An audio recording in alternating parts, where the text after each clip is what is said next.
Introducing the African Diaspora News Channel app, your gateway to stories that's overlooked by the corporate mainstream media. At African Diaspora News Channel, we cover stories that don't receive mainstream attention, and we serve as the voice to the global Black community. We are committed to informing and educating through the power of media, connecting the African diaspora one story at a time. With our platform, we're helping to end injustice by exposing it. Join us in standing for excellence in journalism and serving our community. Download the African Diaspora News app today. Okay, so there is a video of a man that was interviewed, a white man, and he says that they paid nothing to own 10,000 acres of land in Kenya. 10,000 acres of land is a lot.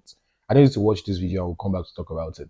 Grandfather acquired a 5,000 acre block, and his eldest son-in-law got a 5,000 block over there. So in 1904, for a very short time, between the two men, we owned 10,000 acres. Now, you've just driven down a lovely tarmac road to get here. Yes. That tarmac road was the boundary between those two 5,000 acre blocks. And you paid completely nothing for it, just the surveyor's fee. Yes, I believe that is true. Let's be honest. It was a fight for survival on both sides. We wanted to keep our land, but quite a lot of that land had been acquired illegally or through coercion, through force, and that had to be accounted for. What we were portrayed was that the Mau Mau were very violent, and that was true. Okay, one of the things in warfare, you try to denigrate the enemy. You remember in Rwanda, they talked about the enemy as cockroaches. Do you remember that? To try and make it that if you killed them, it wasn't an issue.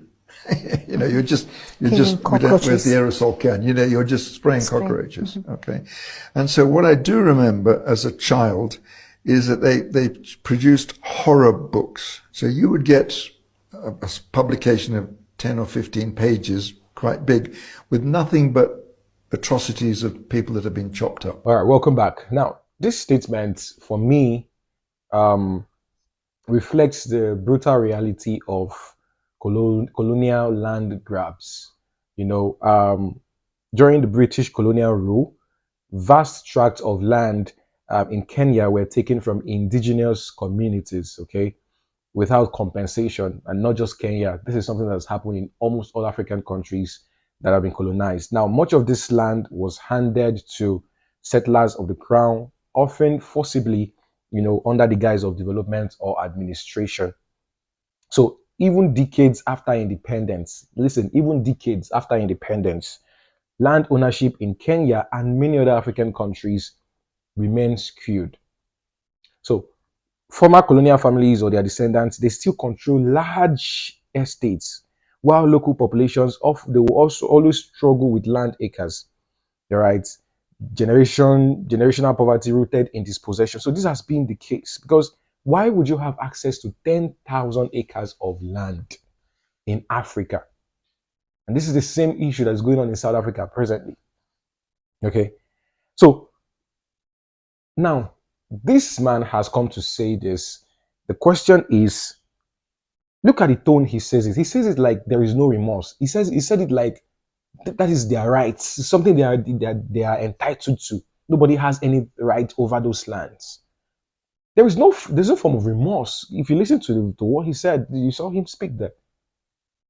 You took people's lands. There is no remorse. Just look at how you are saying it. Like it is your right to collect lands from people. So now that he has said it, I hope that the Kenyan government would look into this. William Ruto, of course, he has been accused of being one of the most corrupt presidents in Africa. So I'm not even sure he's going to do anything about this. But then I hope that he's going to take an action. Do an investigation, do a thorough investigation into this issue. All right, this is where we have to be talking about reparations. We have to be talking about land reforms. There should be a reform from this kind of exposition. All right, look back. There should be justice, historical justice. There are a lot of Kenyans that lands have been taken from them. Some don't even have access to lands anymore. Imagine in your country, you want to buy land, a piece of land, and it is a foreigner that is selling land to an indigene. The white people are the ones selling lands, acres of lands to Kenyans presently. That's what is going on in that country as I speak to you. And it's quite sad because it's like we are